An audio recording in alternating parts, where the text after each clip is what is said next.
The world is going to have a new monetary system in this decade that we're in. We're going to experience this huge deflationary crash around the world, and people will just lose confidence in currency. And what do they always go back to? Throughout history, time after time, for the last 5,000 years actually, they always go back to gold and silver. We are entering a period of financial crisis that is the greatest the world has ever known. The wealth transfer that will take place during this decade is the greatest wealth transfer in history. Wealth is never destroyed, it is merely transferred, and that means that on the opposite side of every crisis there is an opportunity.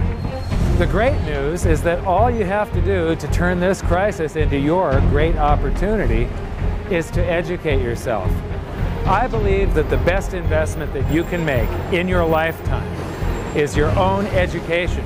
Education on the history of money, education on finance, education on how the global economy works, education on how all of these guys, the central bankers, the stock market, how they can cheat you, how they can scam you. If you learn what is going on and how the financial world works, you can put yourself on the correct side of this wealth transfer. Winston Churchill once said that the further you look into the past, the further that you can see into the future. This program is all about creating your own crystal ball, being able to gaze into the future, being able to change this crisis, the greatest crisis in the history of mankind, into your great opportunity.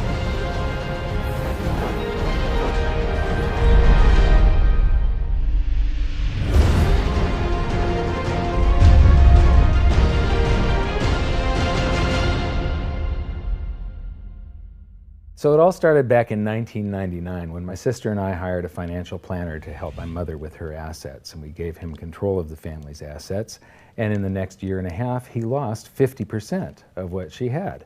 You know, he would come to us every 6 months, we'd have a meeting, and he'd have this smile on his face, just ear-to-ear smile, going, "We did really well. The S&P lost 24% and you only lost 18."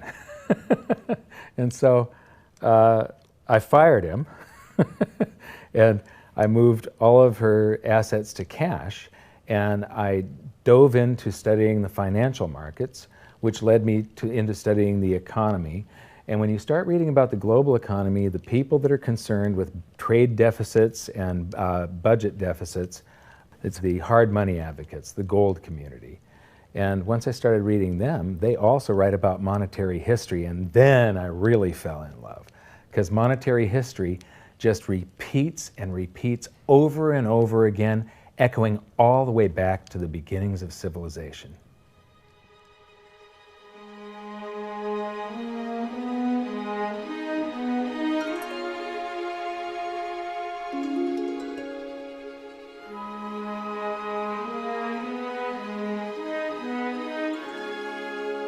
Gold and silver have been the predominant currencies for about 5,000 years, but it wasn't until somewhere between 680 BC and 630 BC that they became money.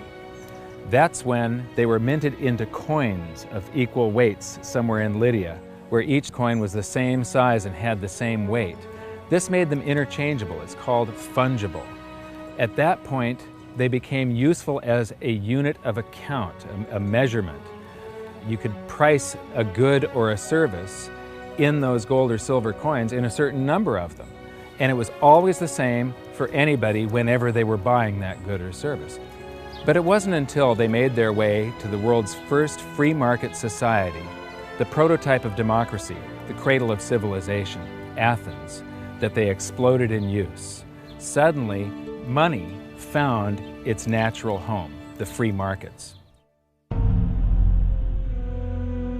Athens was the first society to have a working tax system and free markets. This enabled them to rise to the pinnacle of civilization. Their prosperity allowed them to create great works of art and achieve a level of architecture and engineering that the world had not yet seen. Here we are 2,500 years later, and people are still in awe of their achievements. It was truly a fantastic period in human history, and the Athens star shone brightly for many years. So this begs the question, what went wrong? How did such a great and powerful civilization fall? The answer lies in the same pattern that we see throughout history: too much greed and too much war. It was when the Athenians got involved in the Peloponnesian Wars, a war with Sparta, that their monetary problems began. First, they lost access to their gold and silver mines. They were also paying armies that were on foot, and they were miles and miles away from Athens. So as they pay their armies to buy goods and services from the local populations, a deflation occurs in Athens because they're sending all of their coinage out of the city. Then they started debasing their coinage to pay for the war. If you take in 1,000 coins in taxes, and then you melt those down, those gold coins, and you mix 50% copper into your gold, now you can mint 2,000 coins. So if you take in only 1,000 coins, but you spend 2,000 coins, what is that called? That is deficit spending. Athens began to do that during this war with Sparta. They also had these great public works, which were very expensive, and they finished the Temple of Athena Nike during the truce in the middle. There was a 6-year truce in the middle of this 27-year war. So they didn't stop their great public works and allow their market economy to heal from the expense of this war. As they debased their coinage, people would take the new debased coins at face value at first, until there were a whole bunch of those. And there's something called Gresham's Law, where people tend to save to keep the thing that's rare, and they spend the thing that's common into circulation first. So all of the gold and silver coins started to disappear from circulation and become quite rare, and it was just these copper coins. Suddenly, it took a whole bunch of copper coins to buy a gold or silver coin, one of those old gold or silver coins. This is the first time that gold or silver ever had a price. Before that, everything was measured in a weight of gold and silver. So a large factor in Athens' downfall was the expense of war, the expansion of empire, the debasement of their currency, the eventual inflation that was caused. You know, they minted these coins until they became nothing but flecks of copper. This was actually the world's first hyperinflation. And what it did was it financially debilitated Athens to the point where in 404 BC they surrendered to Sparta. And eventually they became nothing but a satellite of Rome. The thing that amazes me is how history just keeps on repeating and repeating and repeating, and we never learn from all of our stupid mistakes. We just repeat the same stupid mistakes over and over and over again. Today we are doing the same thing that the Athenians did that caused the loss of their great culture. We're doing the same currency debasement. We're doing the same deficit spending, and it's for the same reasons. It's for war and it's for great public works. The interesting thing about the Peloponnesian War was how it started.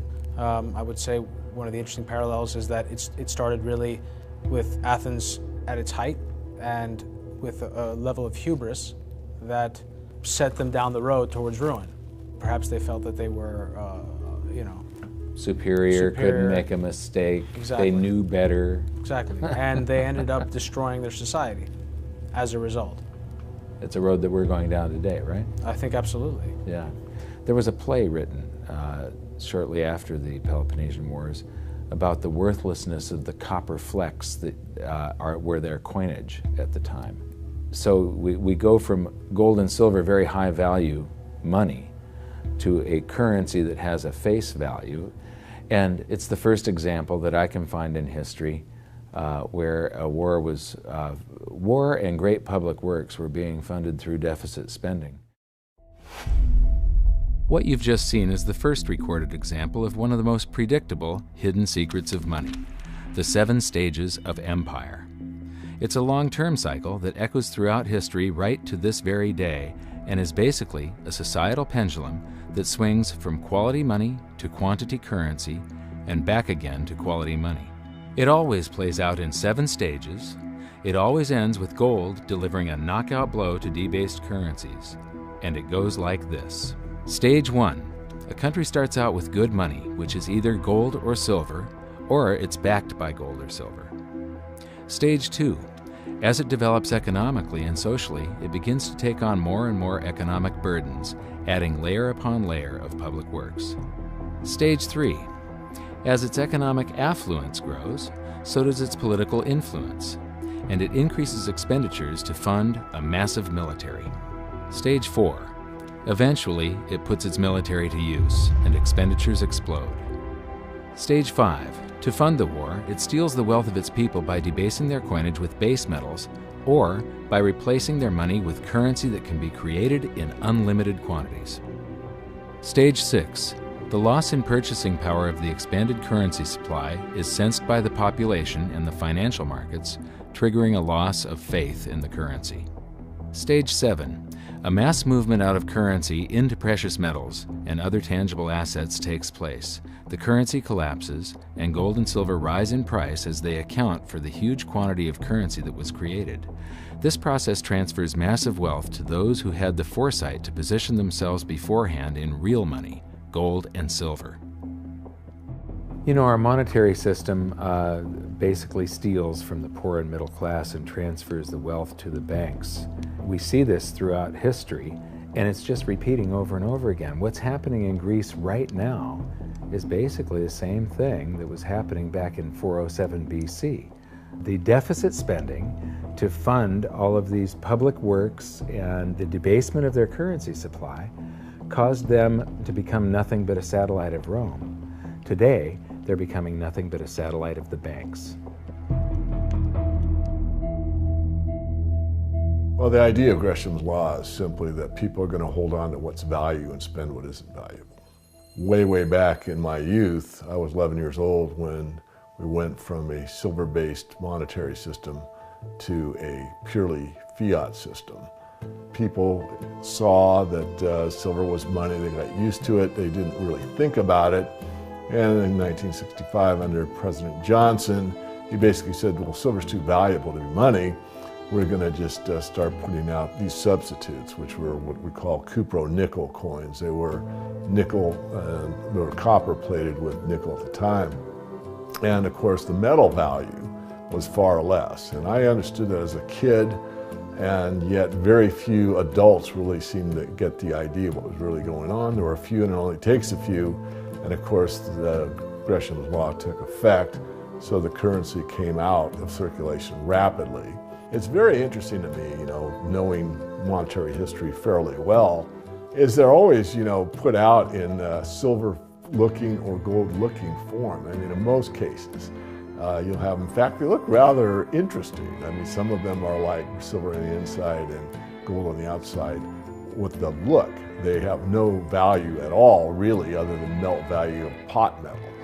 To me, it's sort of at a subconscious level. Why are they making them gold-colored? Why are they making them silver-colored? I think there's an inherent knowledge in the human species that knows that gold and silver have value. So if they look in their pocket and they see something gold-colored or silver-colored, it gives them kind of a warm, fuzzy feeling. And it's like, oh yeah, you know, but there's no value in these coins, really.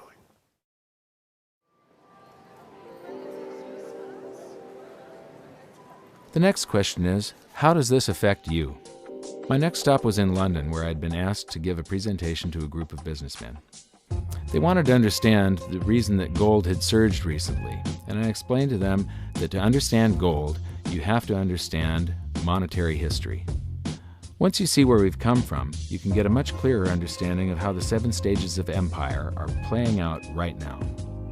We weren't allowed to show their faces, but we were allowed to film my presentation. So here it is, the last 140 years of monetary history condensed into just 10 minutes. Keep the 7 stages of empire in mind, and as you watch this, see if you can recognize the signs.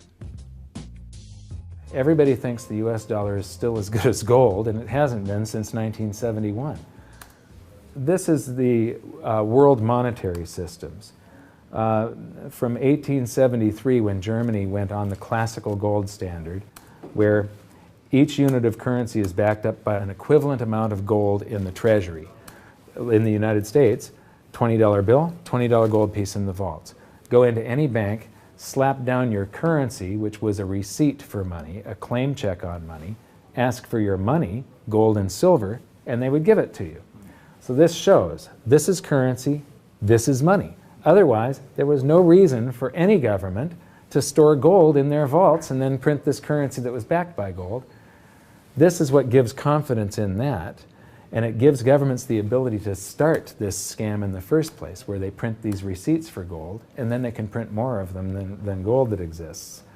And that happened when we got to World War I, and all the combatants stopped redemption rights. You could no longer go in the bank and trade your pounds, lira, marks, francs, no longer redeemable in gold, and they lit up the printing presses and started printing like crazy. Then between the wars, they went on something called the gold exchange standard, where currencies would be backed partially by gold. So in the United States, under the Federal Reserve Act of 1913, the Federal Reserve was allowed to put $50 worth of claim checks on gold, currency in circulation, backed up by only $20 worth of gold. So it was a 40% reserve ratio. For every $20 gold piece in the vault, they could put $50 in circulation. We're the dollars of the nation on parade. We're the biggest batch of dollars ever made. Oh, we used to march by millions, but now we march by billions, and maybe we'll be trillions for your dead. We're the dollars. Then we get to 1944. Now, during both wars, Europe paid the U.S. with gold. During World War I, the U.S. didn't get into the war until the very end of it. We didn't really have troops on the ground here in any quantity until the last 6 months of the war. So for the first 4 years or so, we're selling you you take all of your young men off of the farms and turn them into soldiers. You take your factories that make toasters and they start making machine guns. Your factories that made cars are now building tanks. And so you turn your economy toward war, and all of your consumer goods and your grains had to be imported from the United States, and you paid us with gold. Then in World War II, Hitler starts saber rattling in 1936, annexes Austria in 1938, invades Poland in 1939. Pearl Harbor wasn't until the end of 1941. We didn't have troops on the ground until, I believe, August of 1942. So again, there's like 6 years where you're paying us with your gold and we're selling you stuff. This is where Americans have this myth that war is good for the economy. War is good for the economy if you're not in it and you're selling them the tools of the trade. Yes, America's national income gets bigger and bigger. In 1943, it was $142 billion. That was double the 1939 figure, triple the figure for 1933. But by the end of World War II, the U.S. had 2/3 of all the world's monetary gold, the central bank gold, and the rest of the world had to share the other third, and Europe had none. So the world monetary system was no longer going to work. It would collapse. But we had made all these loans of dollars to Europe, so Europe was flooded with dollars. And so representatives from around the world met at Bretton Woods, New Hampshire in 1944. They came up with a new world monetary system called the Bretton Woods system, where every currency on the planet, with the exception of just a few, they would be backed by the US dollar, and the US dollar would then be backed by gold at $35 per ounce. This gave confidence to all currencies. So this gave the world stability, and it pegged all the world's currencies to each other through the dollar to gold. So there was no such thing as the Forex. Currencies didn't float. The exchange rates were fixed year after year, and this helped to make world trade boom. Then the dollar standard starts because we kept on printing dollars. Under the Bretton Woods system, there was no reserve ratio established where the US actually had to have a certain amount of gold for how many dollars we created. So we had done a bunch of deficit spending for Korea, for Vietnam, for Johnson's Great Society, and expanded the currency supply, the amount of paper dollars in circulation, and exported them all over the world. And then in the 60s, Charles de Gaulle, president of France, realizes that we don't have the gold to back up the dollars.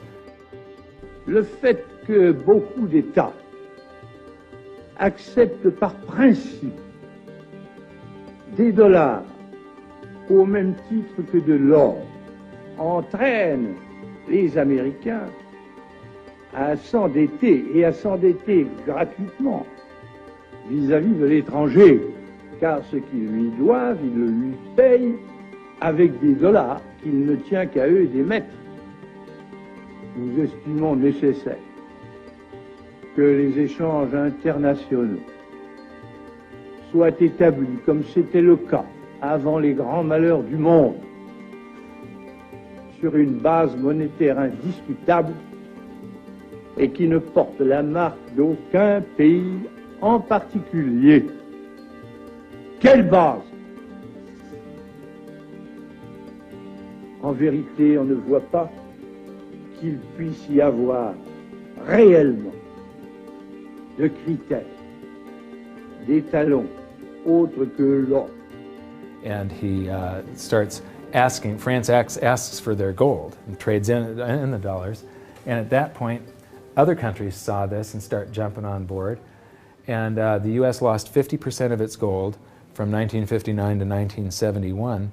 But we still had, in 71, about 12 times more dollars that we had created than there was gold. And this run on the bank, basically, the U.S. now being the bank, this is a giant worldwide bank run, because the U.S. for the second time had committed a fraud and created more receipts for gold than there was gold. It's that simple. And then finally the markets sort of sensed this, and Nixon was forced to take us off the gold standard, because if he had paid out gold until it got to zero, once we couldn't pay on some of those dollars, the entire worldwide monetary system would have collapsed. I have directed Secretary Connally to suspend temporarily the convertibility of the dollar into gold or other reserve assets, except in amounts and conditions determined to be in the interest of monetary stability and in the best interest of the United States.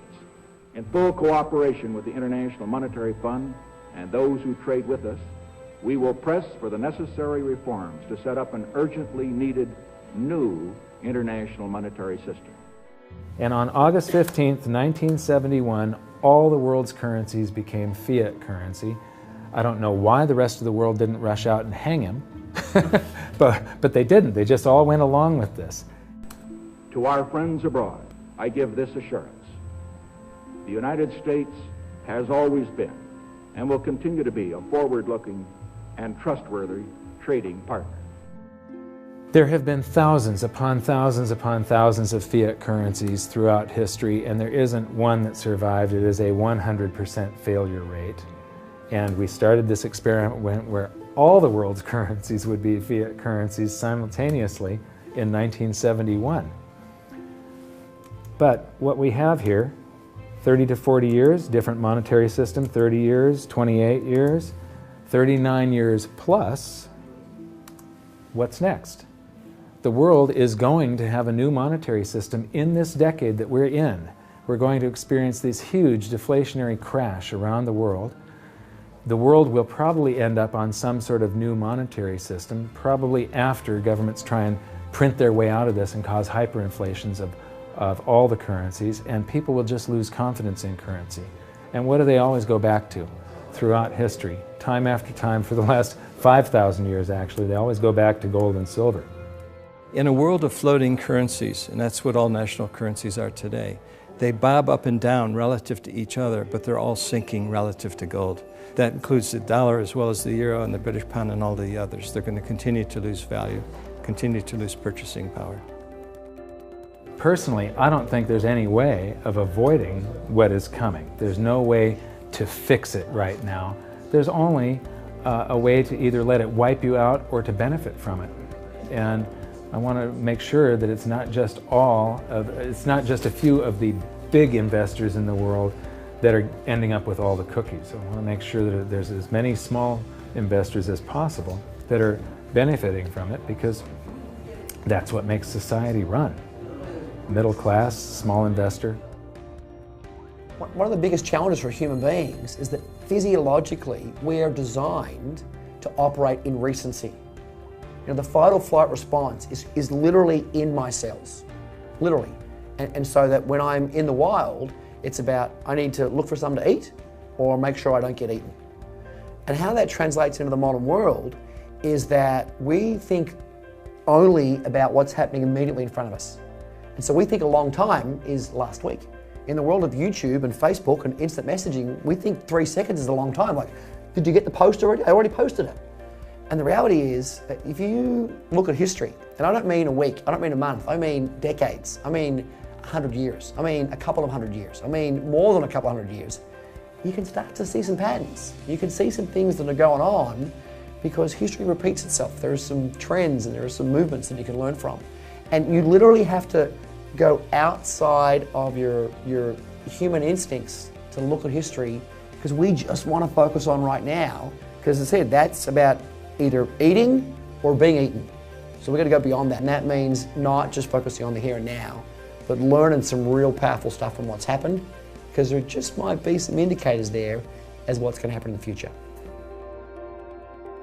Now, the 7 stages of empire, just as a reminder, started with sound money, and then a country adds layers of public works and social programs, and then develops a massive military, and then puts that military to use, and to pay for the war, it debases its currency supply, which causes a loss of faith in the currency, which then leads to a currency crisis, and gold does an accounting of the expansion of that fiat currency supply that happened over all those years of the first 5 stages.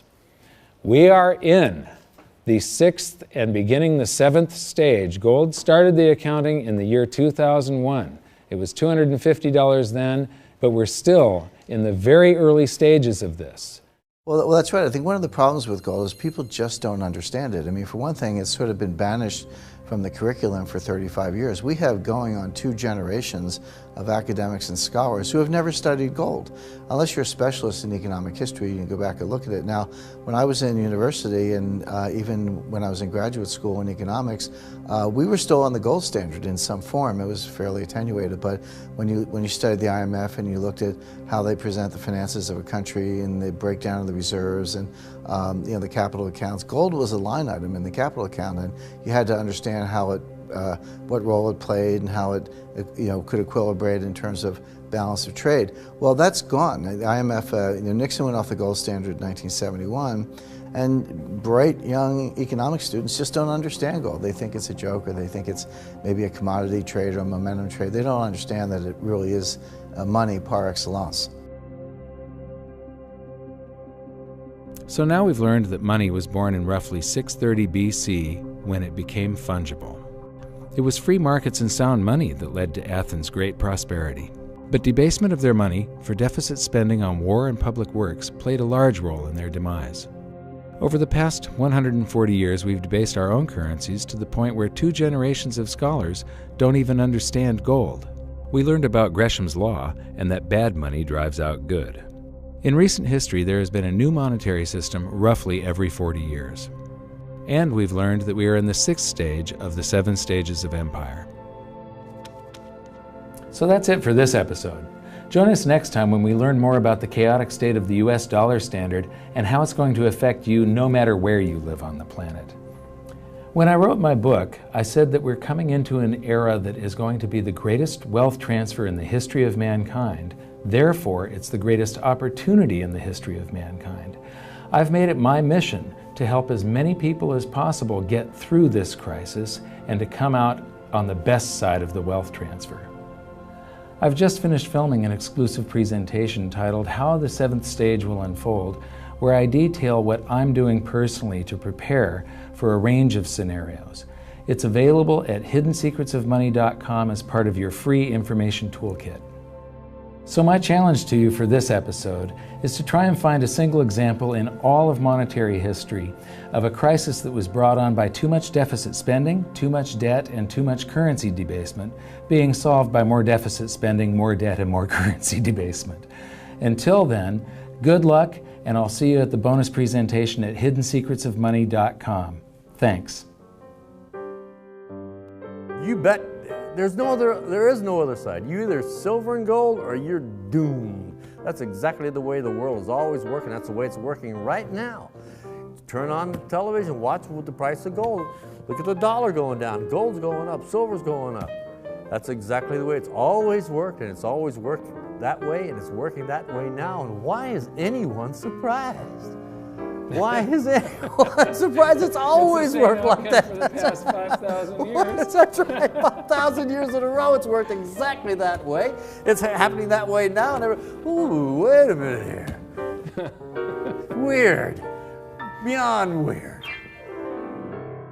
Mike Maloney's Hidden Secrets of Money is made possible by the clients of goldsilver.com. Your continued loyalty and support allows us to educate the public on how to both protect themselves and benefit in the turbulent times ahead. To all goldsilver.com customers, thank you. Hidden Secrets of Money would not be possible without you.